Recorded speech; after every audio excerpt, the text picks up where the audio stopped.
Hello বন্ধুরা, সবাই কেমন আছেন? আশা করি সবাই অনেক ভালো আছেন। তো আজকে আমরা এই যে লোকাল মুরগি জবাই করে নিছি। এটা বাড়িরই আছিল।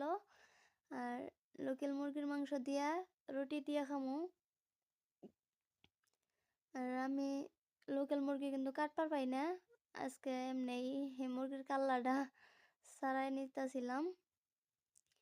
তো এটা গরম পানি করবার দিছি। গরম পানির মধ্যে এই যে ভালো করে ভিজাই নিব। এটা আমার মা গরম পানিতে ভিজায় সাফ করে নিতেছে। তো এই যে ভালো মতন সাফ করার পরে আমার মা এই যে সুন্দর করে কুরকাটা কাইটা নিতেছে। আর আমি কুরকা কাটবার পাই না, কিন্তু আমি বানামো। আর এদিকে আমি এই যে আটা রুটি বানানোর জন্য আটাটা ছাইনা নিমু। আর এই যে পেঁয়াজ, রসুন, আদা, কাঁচামরিচ এগুলা কাইটা রেডি করে দিতেছে মা। আমি এই যে মিক্সার করে নিলাম, রান্ধিমু মাংস।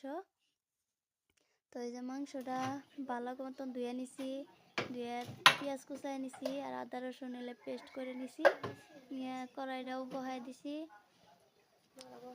তো এই যে সব মশলাপাতি তেলের মধ্যে দিয়ে মশলাটা কষাই নিলাম। আর কালারটা আরও সুন্দর হওয়ার জন্য একটা বিলাহি দিয়ে দিছি। তো মশলাটা কষানোর পরে এই যে মাংসও দিয়ে দিলাম। আর মাংসটা দেওয়ার পরে ভালো করে নাড়াচাড়া কইরা ঢাকা দিয়া ভালো মতন কষায় নিমু।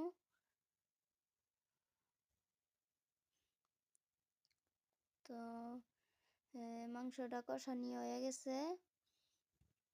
তো মাংসটা অল্প কষানি হওয়ার পরে আবার যেহেতু রুটি দিয়ে খামো, তার জন্য অল্প আলু দিয়ে নিছি।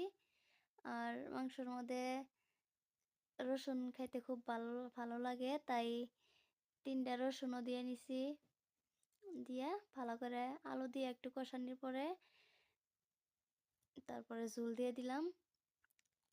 ঝোল দিয়ে ভালো করে ঢাকা দিয়ে হওয়ার পরে তরকারিটা ভালো মতন হওয়ার পরে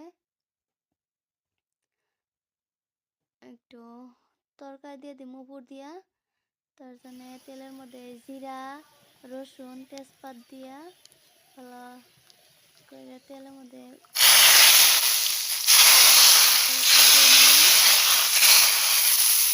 আর সবজিটা হওয়ার পরে একটু জিরার গুঁড়া দিয়া সেটাই দিয়ে নামায়া নিলাম। আর সবজির কালারটা কিন্তু খুব সুন্দর হয়েছে। আর এই যে রুটি বানাইতেছি, রুটি ভাইজে নিতেছি, রুটি কত সুন্দর করে ফুলে ফুলে উঠতেছে। তো এখন ফুলকো ফুলকো রুটি আর মাংস দিয়ে মজা করে খামু। ভিডিওটা ভালো লাগলে লাইক, কমেন্ট, শেয়ার করবেন। Bye bye.